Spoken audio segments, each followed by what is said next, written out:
Rocking shiny armor and an oath to protect or avenge, the Paladin is this week's spellcasting class, so let's get into how this thing works.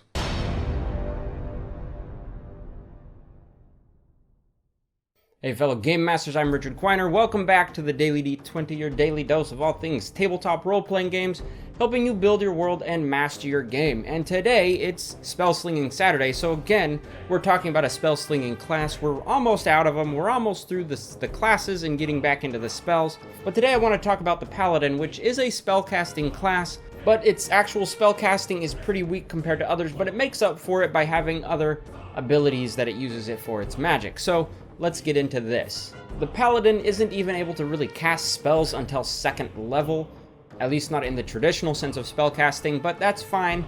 They make up for it a little bit later, and their spellcasting ability, of course, is Charisma. So if you're playing a Paladin, you want your Charisma to be the highest so you can get that sweet spell damage going for your character.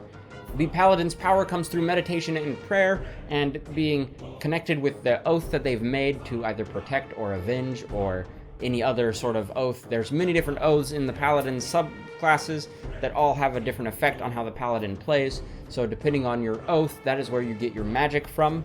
So you want to think about that, and also think about a connection to a deity that might work for that oath that you've chosen.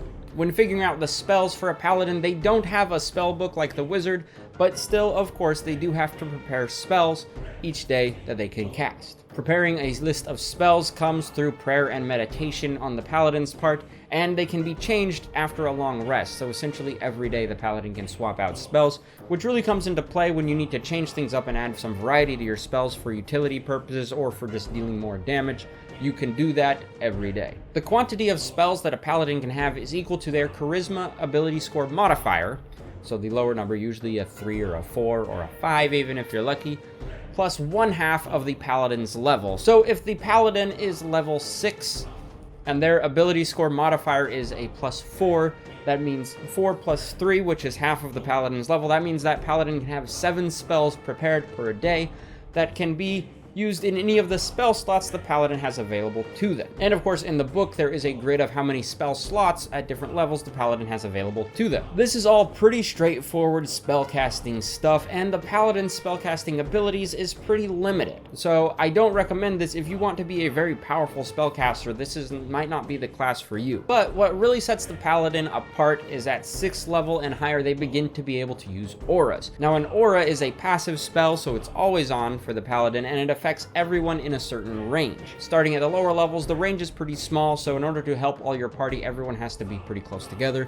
But when you hit the higher levels, that range is extended multiple times, so you can affect a larger area of people or things or creatures with your auras. At level 6 and level 10, all Paladins get 2 free auras that are the same. At 6th level, the Paladin gets a bonus and grants bonuses to their friends for saving throws, and at 10th level, they get protection against being frightened. But when you subclass down, or you pick your Paladin Oath, which comes in at level 3, you begin to get other auras that affect that Paladin and how it plays. So I'm not going to go into depth about the different oaths and auras that come into the Paladin's arsenal, but as you're reading up on the Paladins, you'll want to pick an oath that works for what you think your playstyle will be, make it a character choice, and then that will give you more auras that you can use. And at 18th level, as I mentioned, the range of the aura expands drastically, so you can include a lot more people in your small aura area and really help out the party that way. All in all, the Paladin is more of a fighter with some spell casting, with some powerful auras. It all comes together and makes an interesting character that we see as a knight in shining armor protecting the innocent or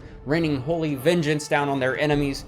Either way, it's kind of a fun class to play, and it's really interesting and unique, and I do enjoy playing a Paladin when I get a chance. So with that in mind, if you like this video, go ahead and hit the like button and subscribe to the channel and hit the bell icon so you get notified when I upload new videos every day. And as always, fellow Game Masters, I've been Richard Quiner. Thank you for watching.